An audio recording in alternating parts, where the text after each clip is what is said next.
Así inicia Es Noticia, Noticia en Profundidad. Qué placer acompañarles. Soy Tatiana Pérez, les saludo desde nuestra sede central en Caracas, en Venezuela. A partir de este momento, en la próxima hora, tenemos 3 temas que son noticia. Aquí están primero desplegados en titulares. Es Noticia Colombia. Uno de los jefes paramilitares que más poder tuvo en las Autodefensas Unidas de Colombia prende el ventilador y de cada señalamiento se compromete a presentar pruebas.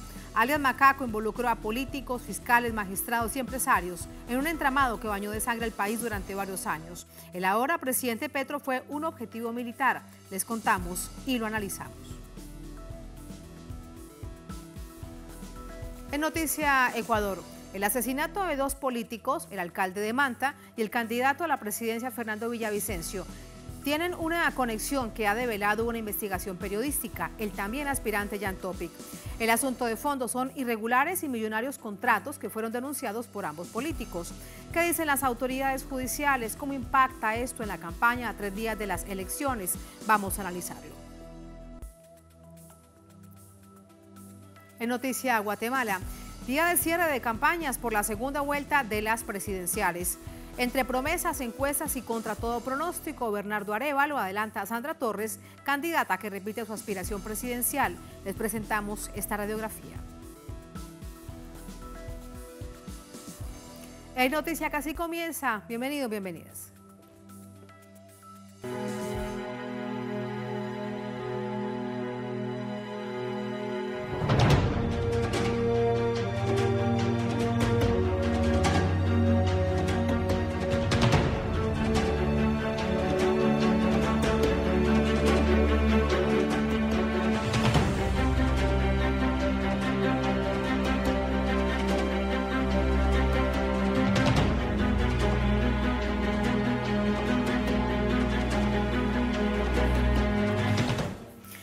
En Noticia Colombia, el ex jefe paramilitar Carlos Mario Jiménez, alias Macaco, revela nexos con los más altos referentes políticos y judiciales para evitar investigaciones por sus crímenes y actividades ilegales.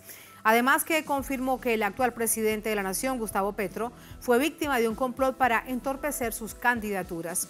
Las revelaciones fueron hechas durante el encuentro por la verdad y la no repetición convocado por la Cancillería de Colombia en Bogotá, en el que Macaco se comprometió a decir toda la verdad. Durante su intervención, Jiménez le pidió perdón a la sociedad, a las comunidades colombianas, por los daños que ocasionó el bloque Central Bolívar, reconociendo las consecuencias de esto.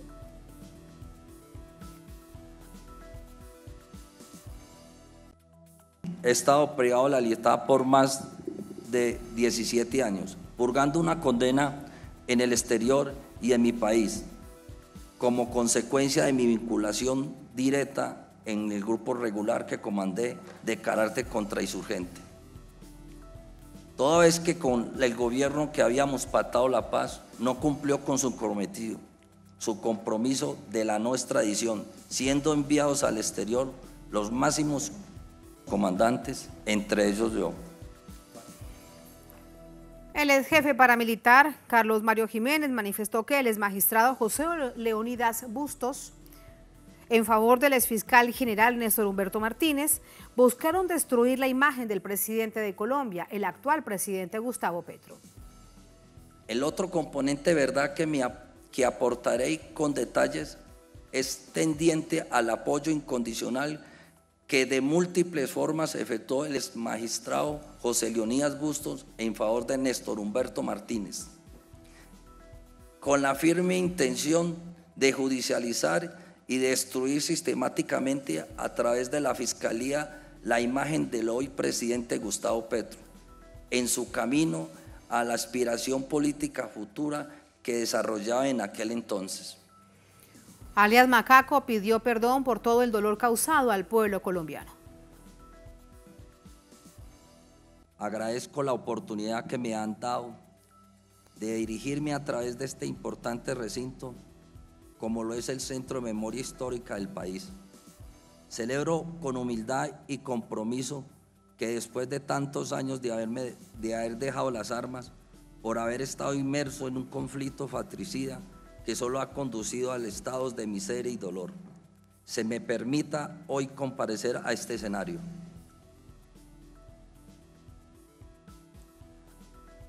Es por ello que puedo dirigirme a este estadio de verdad e historia, a las víctimas y en primer orden y a la sociedad colombiana para pedir con toda sinceridad perdón por el daño ocasionado a la sociedad, a las comunidades donde operó el extinto Bloque Central Bolívar, que fue la estructura más grande en expansión territorial del país, del cual fui su máximo comandante. ¿Qué significan estas revelaciones de alias Macaco? ¿Cuáles son las implicaciones políticas y judiciales? De esto conversamos en este momento con Alberto Yepes, coordinador de Derechos Humanos en la Coordinación Colombia-Europa-Estados Unidos. Nos acompaña desde Bogotá. Alberto, qué gusto saludarte. Muy buenas noches. Buenas noches a todos los televidentes de Telesur. Muchísimas gracias. Bueno, alias Macaco dijo muchísimas cosas como a manera de titulares, porque luego él se comprometió a entregar las pruebas de esto y a decir mucho más en un periodo de tiempo. Quiero primero preguntarte, cuando él señala que cuando comenzaron en el marco de Justicia y Paz, en esa desmovilización parcial de las Autodefensas Unidas de Colombia, resultan que son extraditados a Estados Unidos, él habla de traición. ¿Esto qué significa en términos políticos y jurídicos? Era el gobierno del expresidente Uribe. Pues lo que han venido diciendo los jefes paramilitares es que cuando ellos se desmovilizaron, habían firmado unos compromisos con el gobierno de Uribe, entre ellos el de la no extradición, pero en la medida en que empezaron a hablar, en que el país empezó a conocer sus versiones sobre sus nexos con la dirigencia política, pues esto parece haber molestado al gobierno, que decidió pues en un primer momento enviar al señor alias Macaco a un buque en alta mar, donde estuvo por espacio de cerca de 2 meses, y posteriormente los 14 más altos jefes paramilitares pues fueron extraditados a los Estados Unidos sin que hubieran podido aportar a la verdad, conocer la verdad. La verdad de alguna manera fue extraditada y alejada de los tribunales, y posteriormente pues en procesos muy difíciles, porque hacer procesos en el exterior, en cárceles en los Estados Unidos, con todos los protocolos, los permisos, las dificultades, el hecho de pues tener que ser versiones online, todo eso, pues hizo que la verdad sobre estos procesos de vinculación del paramilitarismo con la alta política, con empresarios y con magistrados, pues no fuera exactamente conocida. Y esto es lo que el señor Carlos Mario Jiménez, alias Macaco, pues propone aportar, es decir, esclarecer unos hechos relevantes y desconocidos en la denominada parapolítica, es decir, la alianza de los grupos, la dirigencia política, para cooptar la representación política en el Congreso, en el cual llegaron a tener cerca del 35%, pero además, como mencionan, por ejemplo, cómo lograron corromper e influir en magistrados de la propia Corte Suprema para incidir en decisiones sobre la reelección presidencial de Álvaro Uribe, la elección del fiscal general de la Nación, o decisiones que debían tomarse sobre congresistas, gobernadores o alcaldes. E inclusive pues la alianza que él menciona del magistrado Leonidas Bustos, que fue expresidente de la Corte Suprema de Justicia, con el exfiscal Néstor Humberto Martínez, con la finalidad de judicializar y destruir sistemáticamente a través de la Fiscalía la imagen de Gustavo Petro para entrabar su llegada a la presidencia de la República. Recordemos que el propio Néstor Humberto Martínez, pues en portada de la revista Semana, salió expresamente a mencionar que Gustavo Petro nunca sería presidente de la República, y ahora, digamos, los hechos más o menos concuerdan con este tipo de declaraciones que ahora el jefe paramilitar alias Macaco ha hecho el día de hoy. Que de hecho, bien recordemos, Alberto, que siendo senador en toda la vida política, el ahora presidente Petro lo ha denunciado de todas las formas posibles, pero muchos decían que era una verdadera paranoia o simplemente por desviar la atención. Hoy los hechos nos van pues dando la razón. Ahora, un punto para preguntarte, esto que dice Macaco no está necesariamente dentro del sistema transicional de Colombia, dentro de la Jurisdicción Especial para la Paz. De hecho, quien convoca es la Cancillería de Colombia en Bogotá. ¿Cómo entender esto? Pues sí, lo que hemos visto es que el proceso de justicia y paz realmente ha sido realmente un fracaso, en el sentido de que gran parte de las verdades no solamente las verdades, sino la reparación a las víctimas, los bienes que debían ser entregados para reparación a las víctimas. Todo esto, digamos, no sufrió los frutos esperados. Y ahora lo que ha prometido el jefe paramilitar alias Macaco es contar a la justicia, contar ante la Jurisdicción Especial para la Paz, como ha prometido también el jefe paramilitar Salvatore Mancuso, revelar nuevos hechos de este episodio dramático de la parapolítica, en el cual parte importante de la dirigencia política de este país, especialmente pues entre los años 2002 y 2008, pues se aliaron con el gobierno de turno y con el Congreso de turno. Entonces, lo que ha hecho hoy es que se ha creado un escenario propiciado ciertamente con la Cancillería, pero en el que este jefe paramilitar promete 7 puntos de aportes importantes, de verdades relevantes todavía no conocidos por el país. Entre los mencionados, digamos, del desprestigio el hoy presidente Gustavo Petro, pues se propuso declarar sobre cómo infiltraron, por ejemplo, la compañía Ecopetrol y cómo saquearon esa empresa con apoyo de políticos. O también contribuir a la búsqueda de personas desaparecidas forzadamente en la frontera entre Ecuador y Venezuela, en el Bichada. Cómo declararon objetivo militar a personas como Gustavo Petro, Iván Cepeda, Álvaro Leiva, cuáles fueron las circunstancias en que se dieron, digamos, ese tipo de declaraciones de objetivo militar a estas personas. O la alianza, digamos, que menciona con este expresidente de la Corte Suprema de Justicia, Leonidas Busto, y Néstor Humberto Martínez, para que a través de un fiscal anticorrupción nombrado por Martínez, Luis Gustavo Moreno, se pudieran conocer las versiones que los paramilitares estaban dando de los Estados Unidos a Justicia y Paz con el fin de desvirtuarlas. Es decir, si esto se lleva a cabo en instancias judiciales, pues el país va a poder conocer y ampliar mucho más el conocimiento de esta forma de terrorismo practicado entre el paramilitarismo y actores de la vida política que manejaron y todavía, digamos, tienen mucho peso en la vida política del país. Partes de ellos son centrales y figuras claves de la política del país, en general de los partidos que han hecho vida hace 100 años en la nación. Uno de los nombres que de nuevo aparece que usted referenciaba, Alberto, es el exfiscal Néstor Humberto Martínez, que de hecho justo la víspera, nosotros acá también lo analizábamos, se ha develado que él como fiscal antes de esto había sido el abogado del Grupo Aval involucrado en un altísimo desfalco, un asunto extremadamente grave de corrupción en Colombia a través de la constructora Odebrecht. Momentos oscuros para el exfiscal, pero algún día tendrían que saberse. Pues sí, curiosamente, pues los últimos meses o años, pues se ha conocido que el exfiscal Néstor Humberto pues ha estado implicado en una serie de hechos por los cuales la justicia no ha investigado debidamente. Por ejemplo, su participación en la contratación fraudulenta de Odebrecht, en el cual pues él era el abogado de una de las empresas que justamente confesó esta misma semana en los Estados Unidos haber participado en hechos de corrupción en los Estados Unidos sin que eso hubiera tenido acá consecuencias y sin que los altos responsables hayan sido investigados. O la forma extraña en que murió el auditor de esta empresa del Grupo Aval perteneciente a Luis Carlos Sarmiento del país, en la cual el propio auditor le confesó no solamente los temores por su vida, sino la realidad de la corrupción y de las coimas que se estaban dando a quien fue después fiscal general de la Nación, sin que él hubiera hecho absolutamente nada para poner en conocimiento de las autoridades este tipo de crímenes. Entonces es muy curioso que en muchos de los grandes escándalos de corrupción cada vez está apareciendo con más frecuencia el nombre del exfiscal Néstor Humberto Martínez, pero en la medida en que es el apoderado jurídico del hombre más rico de la nación, pues parece gozar de cierta inmunidad o por lo menos cierta temor de las instancias judiciales por acercarse a personaje tan poderoso.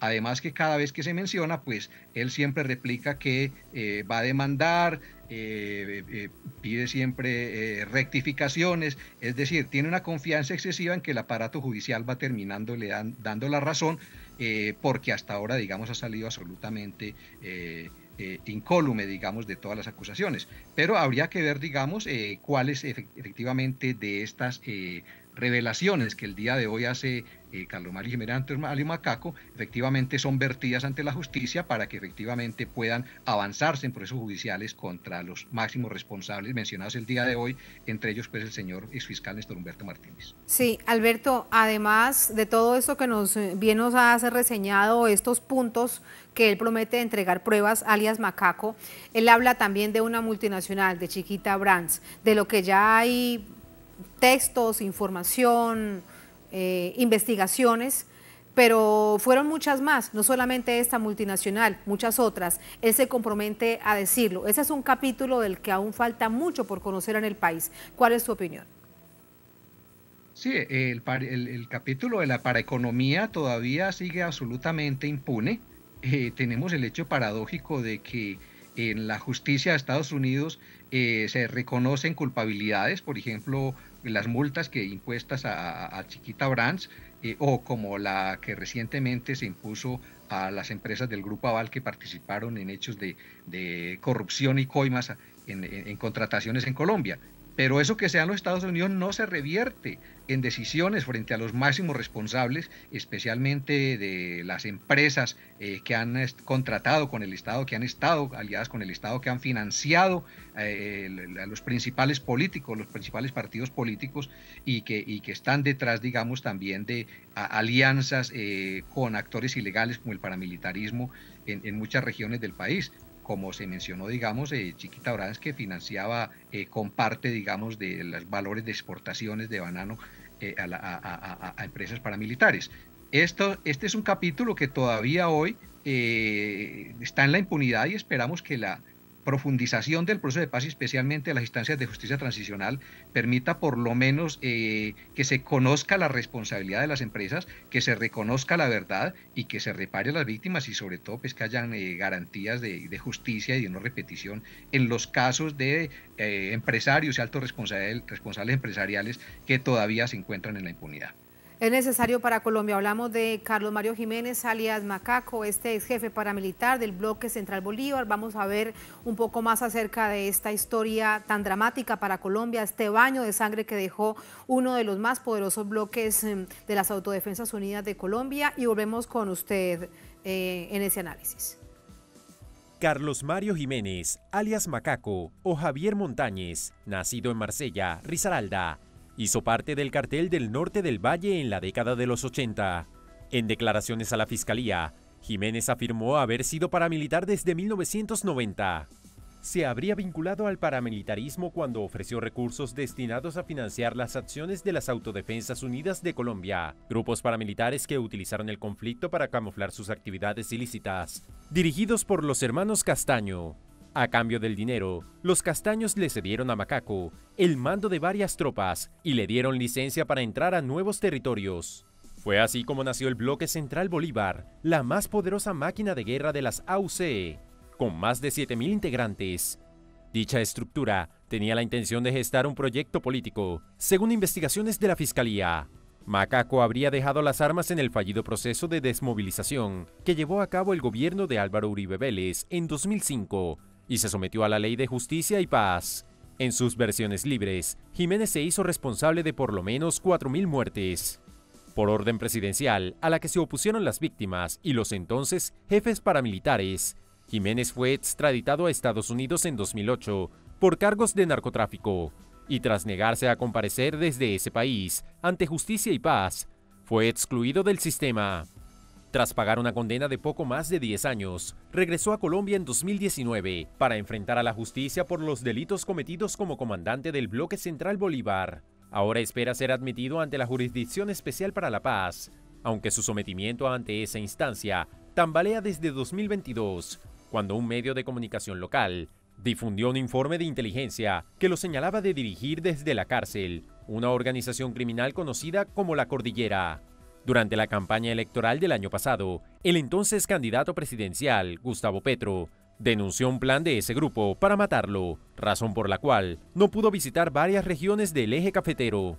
Alias Macaco firmó en julio de este año un acuerdo en el que se compromete a participar activamente en la búsqueda de personas desaparecidas en el contexto del conflicto armado. Su testimonio es clave para conocer los nexos probados del bloque Central Bolívar con líderes políticos locales, regionales y nacionales. Además, para establecer si esa poderosa estructura tuvo alguna injerencia en las elecciones presidenciales que en los años 2002 y 2006 llevaron a Álvaro Uribe Vélez a la presidencia.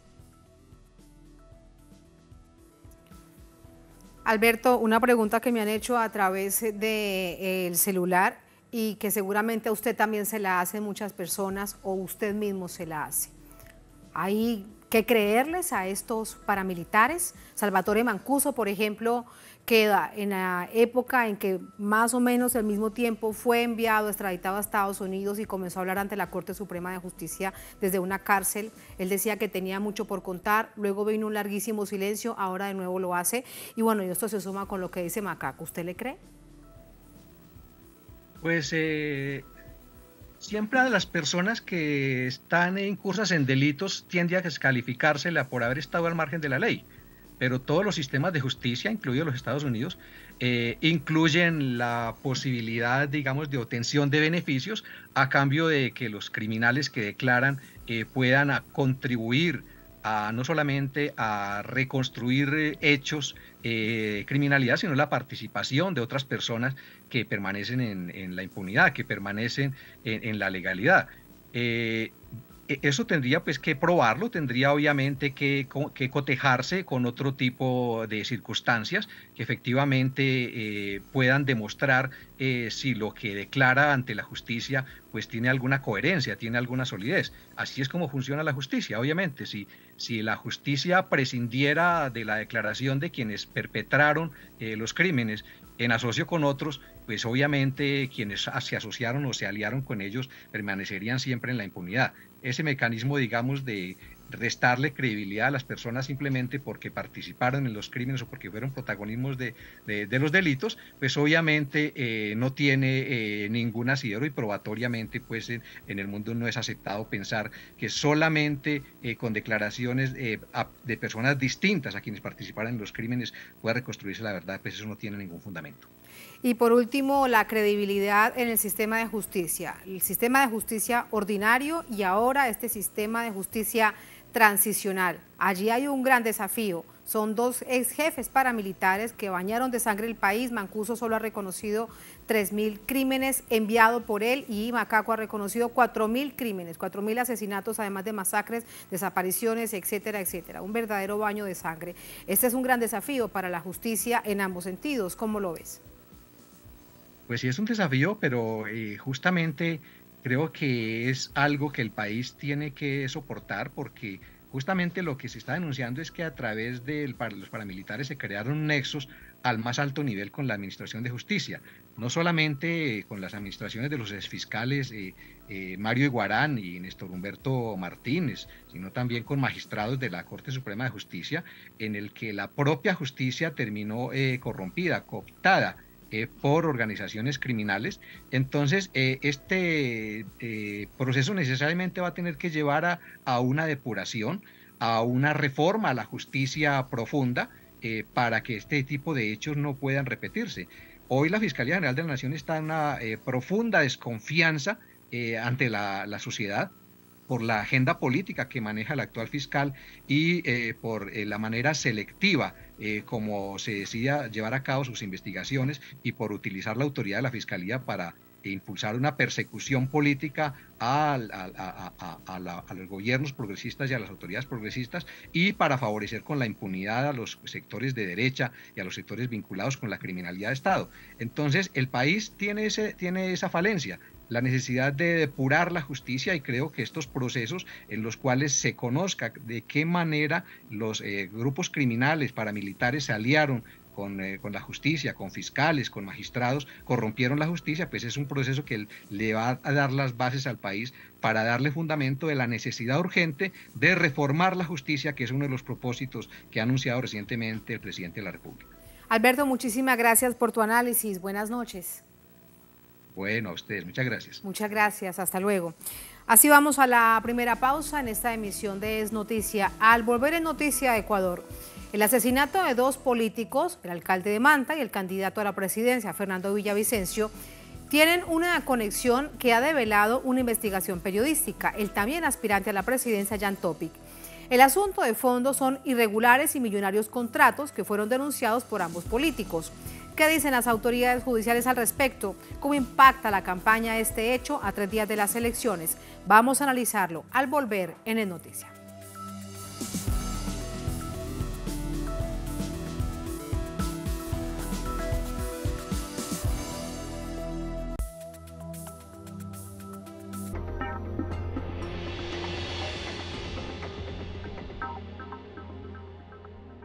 Estos jóvenes se van.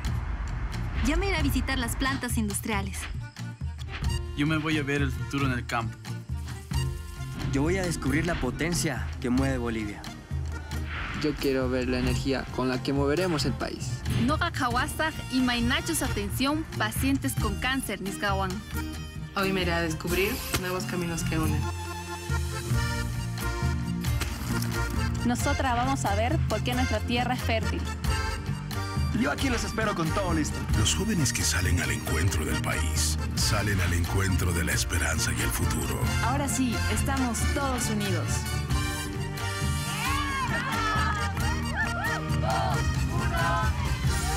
La cuenta regresiva para llegar al bicentenario ha comenzado.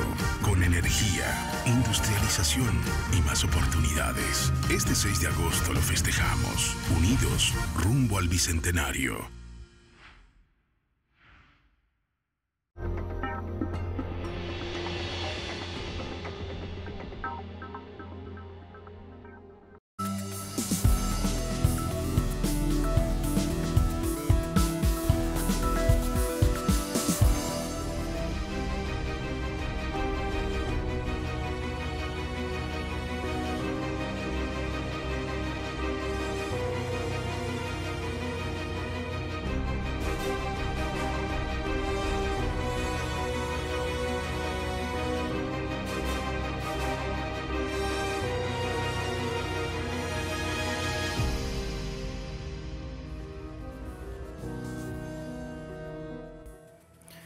En Noticia Ecuador, el último día de la campaña electoral en este país sigue marcado por las denuncias, las investigaciones tras el asesinato del candidato a la presidencia Fernando Villavicencio. Las últimas versiones evidenciarían una relación entre el asesinato del excandidato presidencial y el magnicidio de Agustín Intriago, alcalde de Manta, ocurrido hace varias semanas. Nuestro corresponsal Héctor Calderón nos cuenta. Cristian Zurita, candidato presidencial por el movimiento Construye, denunció que el oneroso contrato de la empresa Telconet de la familia Topic, firmado con el municipio de Guayaquil durante la administración social cristiana, ha sido un fracaso. Villavicencio tenía una denuncia en particular que quería presentarle en el debate presidencial. Aquí hay informes emitidos por el administrador de un contrato por $30 millones de la Corporación de Seguridad Ciudadana de Guayaquil con la empresa Telconet de Jan Topic. Pero aquí están las condiciones de este contrato y estamos hablando con documentos, porque este es el informe emitido por el administrador del contrato, en el cual se señala que las cámaras colocadas en buena parte y en la mayoría de la ciudad de Guayaquil no cumplen su función. Una denuncia similar realizó Fernando Villavicencio sobre contratos firmados por la empresa Telconet con el municipio de Manta durante la alcaldía del social cristiano Jorge Zambrano. Villavicencio denunció que la misma empresa elaboró los documentos precontractuales. Tras esa denuncia, el alcalde Agustín Intriago pidió una investigación a la Fiscalía. Recuerde que se hicieron adendas 9 días antes, si no me equivoco, 6 días antes de que nosotros lleguemos a la alcaldía. Es decir, se trató de blindar hasta las últimas instancias para que no toquemos ese contrato, que son dos, el de RTV y el de radares. Se tomó la decisión de terminar unilateralmente el contrato, ahora vemos que tienen expresiones agresivas contra el alcalde. Las coincidencias en estas denuncias son dos: la participación de la empresa de la familia Topic, Telconet, y que los dos denunciantes, Fernando Villavicencio y Agustín Intriago, fueron asesinados. Allí los hechos de otra situación muy compleja que además tiene un contexto ya electoral en ciernes. El próximo domingo hay elecciones presidenciales y también del Parlamento legislativas. Así que vamos de nuevo con nuestro corresponsal en Quito, Héctor Calderón, para conocer además de esto reacciones y hay información desde la justicia que debería investigar y resolver toda esta cantidad de preguntas sin respuesta. Héctor, buenas noches, además del cierre de las campañas. Adelante. Muy buenas noches, saludos nuevamente desde Quito, Ecuador. Todavía no existe una reacción por parte de la Fiscalía o de la Policía ante estas informaciones que han circulado durante esta jornada. Como lo escuchábamos en el reportaje, habría evidencia de una relación entre los asesinatos tanto de Fernando Villavicencio como de Agustín Intriago, quienes habían denunciado supuestas irregularidades en contrataciones de la empresa Telconet de la familia Topic con los municipios de Manta y el municipio de Guayaquil. Esto todavía, como les menciono, no ha tenido ninguna reacción desde la Fiscalía General del Estado en estas últimas horas de campaña electoral. Hoy a las 23:59 terminará la campaña y a partir de ahí pues arranca el silencio electoral hasta el día domingo, en el que los ecuatorianos y ecuatorianas tendremos que acudir a las urnas, como lo mencionabas bien tú, pues a elegir al presidente, vicepresidente, a los asambleístas, y también tendremos la consulta popular sobre el Yasuní y en el distrito metropolitano de Quito la consulta popular sobre la minería en la zona del Chocó andino. En estas últimas horas también hemos tenido ya los cierres de campaña de los distintos candidatos, hoy con la nota sobre un altercado que hubo mientras se realizaba una movilización por parte del candidato Daniel Noboa en el cantón Durán. Hubo una balacera que generó conmoción en el momento que se realizaba este mitin político. Luego la policía confirmó que no se trataba de un atentado, sino que era un enfrentamiento entre bandas, situación que lastimosamente empieza a normalizarse en el país.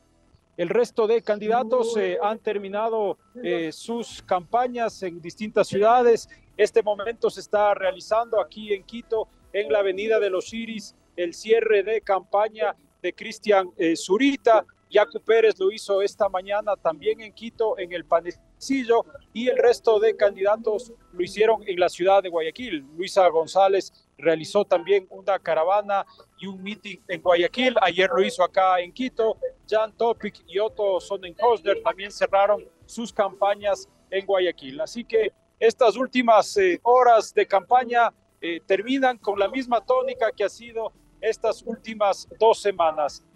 Denuncias, violencia política y temas que no terminan de aclararse y que esperamos que por el bien del país exista transparencia y no queden en la impunidad. Gracias, Héctor. Así es, sin duda, por la tranquilidad de todo el país en medio de este escenario tan convulso. Gracias, muy buenas noches. Buenas noches. Vamos a entrar con el análisis. Para ello nos acompaña Iván Sierra, es investigador de la opinión pública, nos acompaña desde Guayaquil, en Ecuador. Iván, bienvenido, buenas noches, gracias por estar con nosotros. Buenas noches, un gusto estar con ustedes, con todas las personas que nos siguen desde todas partes de Latinoamérica. Muchísimas gracias, Iván. Primero, por la coyuntura quiero comenzar este análisis. La coincidencia que hay con respecto al asesinato del alcalde de Manta y el candidato a la presidencia Fernando Villavicencio. Esta información que ha denunciado Cristian Zurita, el candidato que reemplaza a Fernando Villavicencio, que además tiene sustento en una investigación periodística. ¿Cuál es su análisis con respecto a esto? A partir de los dos lamentables hechos ocurridos en las últimas semanas, cambió por completo el escenario de esta campaña.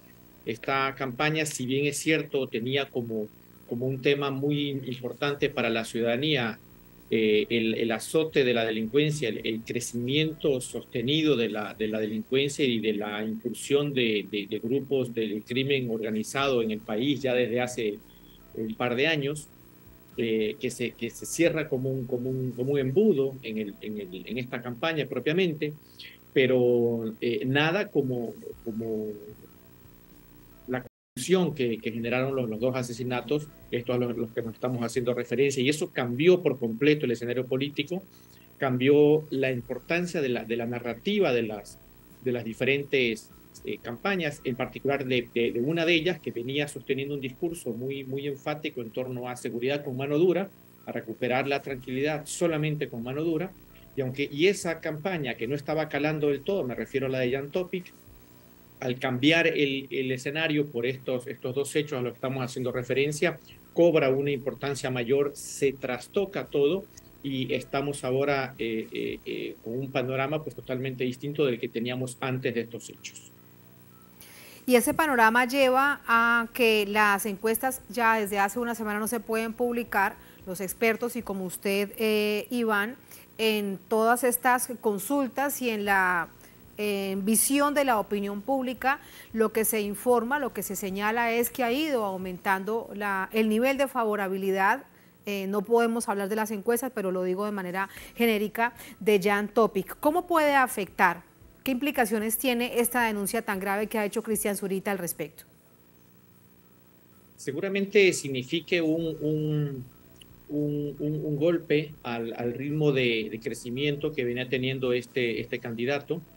De hecho, cuando entramos en silencio electoral, un día antes de entrar en silencio electoral y de dejar de tener la prohibición de publicación de encuestas y todo aquello, ya se venía sintiendo una desaceleración en el ritmo de crecimiento de este candidato, y en los últimos días inclusive se aceleró el ritmo de crecimiento de otro candidato, de un tercer candidato que no es ni Luisa González, que había terminado primera en las encuestas que se hicieron en su momento, ni Jan Topic. Hay un tercer candidato que empezó a crecer a partir del debate. Así que estamos con un panorama incierto, sin poder hablar de números, más allá que sí los conocemos y los tenemos a la mano.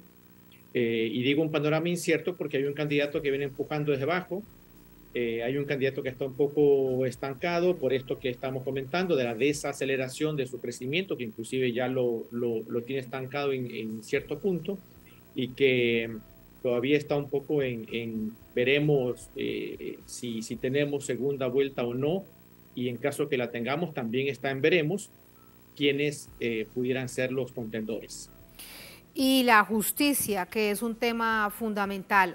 ¿Qué nivel de credibilidad hay en este momento en el sistema judicial para que investigue tal asunto tan grave? Porque están las pruebas, está además el testimonio del alcalde de Manta asesinado diciendo que hubo contratos millonarios irregulares, que las cámaras en Guayaquil no funcionaron, que debían ser investigados en la misma línea, hizo la denuncia Fernando Villavicencio. Así que aquí ahora la línea es que le corresponde al sistema judicial pues hacer su tarea. Así es, estamos en las fases muy preliminares de cualquier acto judicial en materia de esas investigaciones, de esas denuncias iniciales, y desde hace aproximadamente 6 años, que corresponde más o menos con el inicio del gobierno, no este que está por fenecer, sino el anterior, el de Lenín Moreno, se vino desarmando una serie de estructuras que habían costado mucho trabajo y mucho tiempo y muchos consensos ciudadanos lograrlas en torno al sistema de justicia, en torno al control de las cárceles y en torno a la seguridad ciudadana en general. Desde el gobierno de Moreno se vinieron desmontando con el discurso del Estado obeso, con el discurso de que debemos ser un poco más ágiles, que hay un déficit presupuestario alto y que hay que reducir costos, que hay que reducir gastos. Se desarticularon muchos controles en esos tres frentes y ahora nos enfrentamos a una justicia que, aunque en general en Latinoamérica los sistemas judiciales suelen no ser de la extrema confianza ciudadana, el ecuatoriano se encuentra, el sistema judicial en Ecuador se encuentra ahora dentro de sus más bajos índices de confianza de parte de la ciudadanía. Esto lo hemos medido en muchas ocasiones en meses anteriores, de hace un año y medio. Cosa similar con la Policía Nacional. Entonces, no estoy yo tan optimista de que las investigaciones lleguen a un término tal que nos permitan esclarecer como quisiéramos qué ha pasado con esos contratos de esta empresa, qué tan vinculado estuvo este candidato a aquellas situaciones. Así que nos vamos a quedar con un manto de duda. A veces se terminan sentenciando culpables a inocentes, inocentes a culpables. Y no estoy tan optimista de que podamos ver luz, al menos no en el corto plazo, en esos casos y en tantos otros. Iván, a propósito de quien estamos hablando, hemos preparado un perfil para que ustedes, nuestra audiencia en América Latina y el mundo, conozcan de quién estamos hablando, de Jan Topic. Vamos a verlo y seguimos con ese análisis. Mercenario, Rambo o Bukele ecuatoriano son algunos de los seudónimos que usan los ciudadanos para referirse a Jan Topic, un ex soldado que aspira a ganar las elecciones presidenciales el próximo 20 de agosto. El ecuatoriano francés es un millonario economista con antecedentes militares. Tras renunciar a su trabajo en Wall Street, fue miembro del ejército francés en 2006 y 2012. De allí su apelativo como mercenario, mismo que rechaza. Mercenario no sé, no me cuadra, porque lo que mueve a un mercenario es ir a combate por dinero. Y cuando me fui a la Legión no paga mal. Yo ganaba, no sé, pues 10 veces más en Nueva York. Entonces no es que tú no estás yendo por dinero, tú te vas por convicción, por ideología. Especializado como francotirador y paracaidista, participó en operaciones militares en África, Siria y más tarde en Ucrania el año pasado.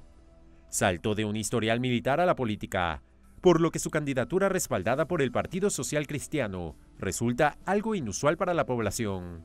Bajo su lema de campaña, por un país sin miedo, Topic propone combatir los principales factores que afectan a la nación, que incluye la delincuencia y la pobreza, especialmente en su ciudad natal, Guayaquil, una de las más golpeadas por el crimen organizado.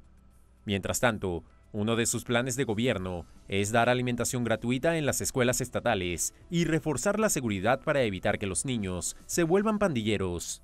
También ha demostrado su admiración hacia el régimen de excepción implementado por Nayib Bukele en El Salvador, un sistema que procura emular, pues anunció que de llegar al poder, invertiría 1,2 billones de dólares a la construcción de cárceles gestionadas al estilo del mandatario salvadoreño. El tipo la tiene clara, esa claridad de conceptos, que por más trillado, tonto que suene, no veo que la tengamos en Ecuador. O sea, quieres controlar 280.000 kilómetros cuadrados de territorio nacional y no controlas 36 cárceles. Aunque asegura ser un experto en seguridad internacional, analistas cuestionan la credibilidad del millonario empresario, ya que una de sus empresas familiares en telecomunicaciones se vio salpicada por el escándalo de corrupción de Odebrecht. Ahí está uno de los candidatos a la contienda. ¿Qué sucederá en primera, segunda vuelta? Bueno, la verdad la tiene el pueblo primero el próximo domingo. Iván, el asunto de todas estas promesas es el cómo. En un país altamente endeudado con la banca internacional, Fondo Monetario Internacional y con otra cosa que decías, con otro hecho que es pues clarísimo que está sobre la mesa, la desestructuración de la institucionalidad del país. Esa desestructuración, además, conllevó la desinstitucionalización del Estado, porque no es solamente que las estructuras se volvieron torpes o débiles, sino que además perdieron absolutamente la credibilidad.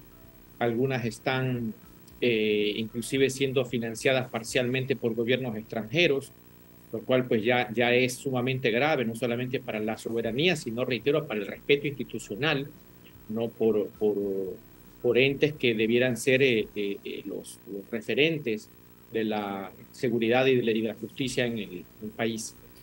Pero ¿cómo, Iván, estamos, ¿no? qué sí. gobiernos estarían financiando qué instituciones del Estado ecuatoriano? Oficinas del gobierno de Estados Unidos financiando, donando,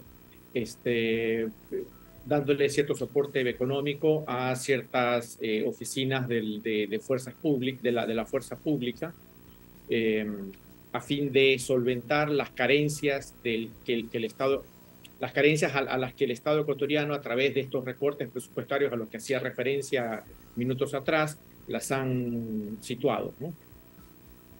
Pues eso también es muy grave en todo lo que significa las dificultades para quien llegue en un año y medio en términos de gobernabilidad. ¿Cuál es el panorama que se vislumbra tan cerca? En Ecuador, ¿no?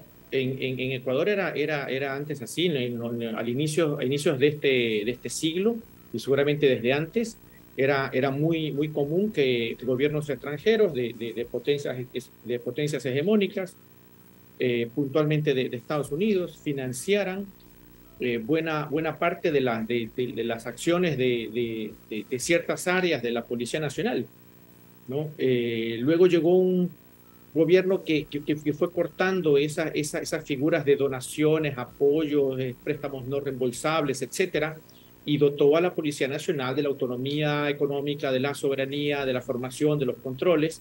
Eso se empezó a ejecutar entre los años 2007, 8, 9, en el gobierno de Rafael Correa, duró hasta el 2017. En el 2017 empezamos poco a poco a desmontar aquello, empezamos como país, empezó el gobierno de Lenín Moreno, y nos enfrentamos ahora nuevamente a una policía desestructurada, desinstitucionalizada, envuelta en un sinnúmero de actos sospechosos, de actos con sospecha de corrupción, de actos con sospecha de todo tipo, que enlutan y que a la ciudadanía y que mancillan el honor de una institución que fue creada y que existe para salvaguardar la seguridad de los ecuatorianos y las ecuatorianas. Ese es el escenario en el que se encuentra el país a 3 días de las elecciones anticipadas presidenciales y legislativas. Iván, muchas gracias, muy buenas noches. Muchas gracias. Hasta luego, muchas gracias, hasta luego. Así vamos a la última pausa en esta emisión de Es Noticia. Al volver en Noticia Guatemala, día de cierre de campañas por la segunda vuelta de las presidenciales.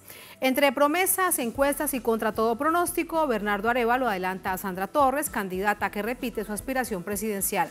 Les presentamos esta radiografía. Al volver, estamos en Es Noticia.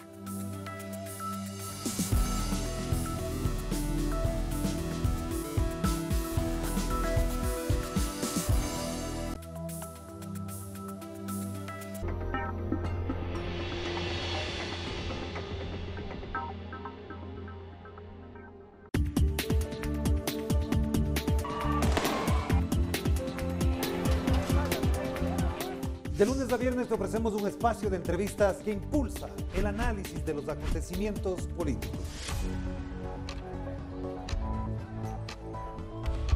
Sigue de cerca cada suceso del panorama latinoamericano a través de Enclave Política.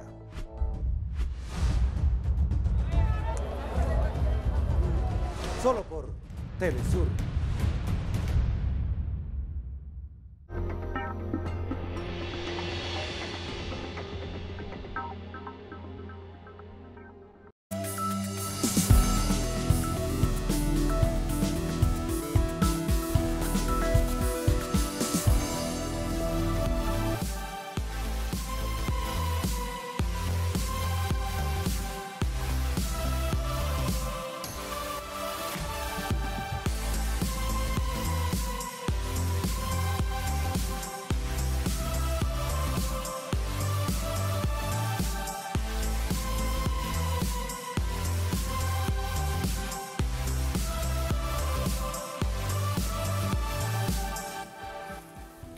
En Noticia Guatemala, finalizan las campañas por la presidencia del país con mítines de los aspirantes. En tanto, las encuestas dan cuenta de un triunfo de Bernardo Arévalo sobre Sandra Torres. Vamos a ver. Este miércoles, los candidatos a la presidencia, Bernardo Arévalo y Sandra Torres, cerraron sus campañas electorales de cara a la segunda vuelta. Desde el centro de la capital, Arévalo instó a la ciudadanía que el voto moldea la visión de un mejor futuro en el país. Porque votar es dejar claro que el que manda en este país es el pueblo de Guatemala y no los corruptos.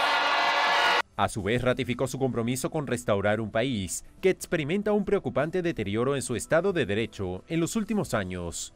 Por su parte, Sandra Torres, de la Unidad Nacional de la Esperanza, recorrió varios municipios del sur del país, como Retalhuleu, Suchitepeques y Santa Rosa, para poner el broche a su campaña, centrándose en ahondar en las políticas sociales que tiene previsto poner en funcionamiento en caso de salir ganadora. Bueno, vamos a entrarle con los tacos por delante a la delincuencia y la violencia, la ayuda social que tiene que regresar en los primeros 100 días de mi gobierno, porque eso es algo que yo ya hice. Lo hice siendo primera dama, lo voy a hacer mejor siendo presidenta de Guatemala. La gente lo necesita, hay mucha pobreza, mucha tristeza, hay mucho abandono en todo el país, gente que se está muriendo de hambre, mucha gente que no tiene trabajo, muchos campesinos que no tienen un fertilizante, un abono para poder trabajar su agricultura. Así es que conmigo van a estar mejor. A 3 días del balotaje, el candidato de Semilla, Bernardo Arévalo de León, lidera en intención de votos con 64,9%, frente al 35,1% de su contendiente, Sandra Torres, de la Unidad Nacional de la Esperanza. De acuerdo a la última encuesta presentada por Prodatos, a solicitud de Prensa Libre y Guatevisión. La encuesta de alcance nacional aventaja a Torres en todos los grupos etarios. Sin embargo, la preferencia hacia el socialdemócrata es marcada entre los jóvenes de 18 a 30 años. En la víspera, la Fundación Libertad y Desarrollo, en colaboración con Sid Gallup, informó que Arévalo ganó con 61% de intención de papeletas válidas contra Torres, que solo llegó al 39%. Al tiempo, jóvenes guatemaltecos manifestaron su opinión ante la situación. Ya no es justo de que las mismas personas que han venido año tras año y tras año luchando por posicionarse en un puesto y no lograrlo, pues todavía estén. Si no han quedado es porque definitivamente no merecen estar en nuestro país y hay que brindarle oportunidades a otras personas que realmente quieran hacer el cambio. He tenido las necesidades de emigrar al país debido a que por la falta de trabajo que existe en el país y la pobreza, sí he pensado, pero por ejemplo si gana lo que es el partido de Semilla, tal vez yo quedaría porque para mí es un cambio del país, es alguien que va a venir a poner orden y justicia. En un país con altos índices de violencia, corrupción y pobreza, más de 9 millones de guatemaltecos acudirán a las urnas el cercano domingo para definir al mandatario y vicemandatario, quienes asumirán sus cargos el 14 de enero de 2024 hasta el 2028. ¿Cómo ha cerrado esta jornada? Aunque suene redundante, de cierre de fin de campaña. Le preguntamos a nuestro compañero de labores en Guatemala, Santiago Botón, desde Ixcanquiche. Hola Santiago, adelante, buenas noches. Hola Tatiana, buenas noches. Un saludo desde tierras guatemaltecas. Pues muchas expectativas e incertidumbre de parte de los votantes. Ya escuchábamos en el reporte de nuestro colega que desde ayer y hoy se dieron a conocer los resultados de algunas encuestas que evidencian cierta ventaja sobre el candidato presidencial Bernardo Arévalo.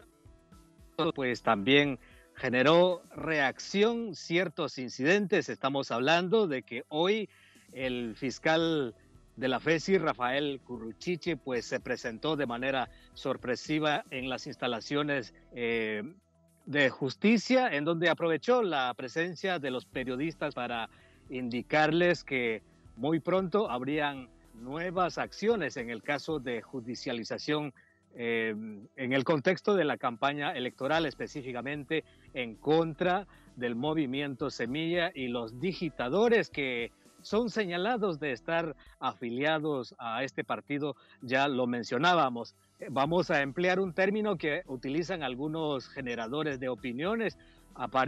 Que Guatemala se parece a la mar. Aparentemente, pues se encuentra en completa calma, pero en el interior esconde un tsunami. En este sentido, pues se refieren a que los votantes se encuentran a la expectativa por cualquier acción fuera de lo normal que podría ejecutar el Ministerio Público a pocas horas antes de las elecciones o inclusive después de conocerse los resultados preliminares después de esta segunda vuelta programada para el 20 de agosto.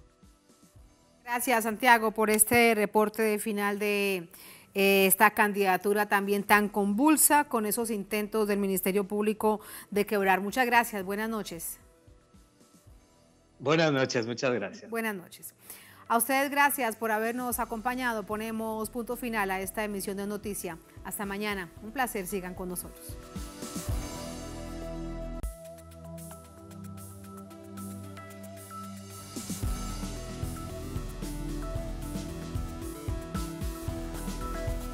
Desde República Dominicana hasta Venezuela. Telesur conecta fronteras.